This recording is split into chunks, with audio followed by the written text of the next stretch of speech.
What is up, guys? Fado82 coming at you with a weekly Rust update video. New skins have been added into the game, ranging from a Valentine's Day GIMP sex mask to hoodies by your favorite YouTubers to AK skins. If you think any of these skins are cool in this footage, go ahead and check out the Rust store, which can be accessed through Steam itself or through Rust, and you can go ahead and acquire these skins. They do have different price points associated with them, so the value is subjective, and if you want to support any of your favorite YouTubers, you can go ahead and pick up their skins. These guys do work hard. Uncle Rhino has an absolutely gnarly looking hoodie. You might be wondering, where's Fado's hoodie? And this is a hoodie that I collaborated on. I didn't want to put one in with my logo, but I wanted to add something to Rust that I thought had a value that was more universal than something with Fado's logo on it. So I collaborated with Boner and Sweatpants, and also with a professional artist, and we thought, what does Rust need? We determined that yes, it's a building game, so we wanted to add in some type of a jacket that had to do with construction. So we came together with our heads and we put together this Safety Crew hoodie. It looks like it's in line with the aesthetic of Rust. Looks like it's been pissed on, thrown in the dirt, it's torn, and we think it's really cool. The AK-47 skins are in the game, and my favorite one is the digital camo skin, which you can see here. There's a tempered one, which has a lot of flare going on, and there's a woodland camo one as well.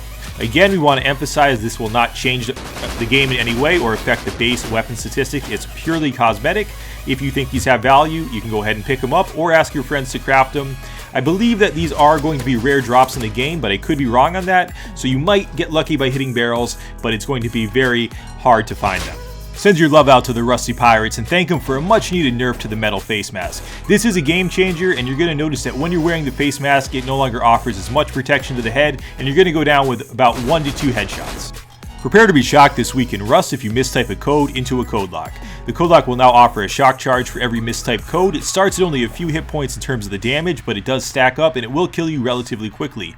This was done to mitigate against brute force attacks where people would go up and run a script and just do thousands or more numbers in a very short period of time, pushing their way through doors. So that's a game changer as well. Something else, guys, that you really want to be aware of with this week's patch is that there have been some changes to the way that the high exterior stone wood walls, gateways, work, in that they're going to take substantially less C4 and rockets to get through. So it's going to be about 3 C4 to get through a high exterior stone wall. The same is going to apply to the gateway, and the wood wall is going to be 1.5 C4.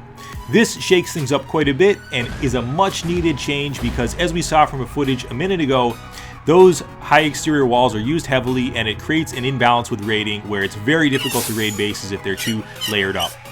We saw more artwork with the flamethrower. This will be in the game soon. Usually when we're seeing this, it means it's right around the corner. I don't want to say it's going to be in the next patch, but chances are it might be. It's great to see it in action, and pretty soon we'll be roasting each other's weenies out there on the beach and having a good time with this bad boy. We looked back at the concept artwork for a deployable target here, which is a reactive target that you're going to be able to use in your base designs, and that also is something that looks like it's right around the corner because we saw it modeled here. If you guys want to go ahead and get a closer look at it, rotate it, go ahead and check out playrust.com.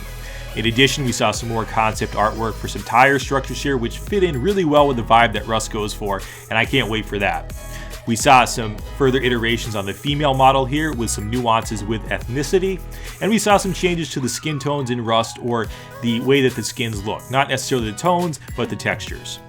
More artwork has been done and the dungeons have been further iterated upon, so that's looking great. Can't wait until they're fully complete, but it's nice to see them progress with each and every update. Alright guys, as always, really hope you enjoyed this week's Rust update. Had a lot of fun making it. Fado82, peace.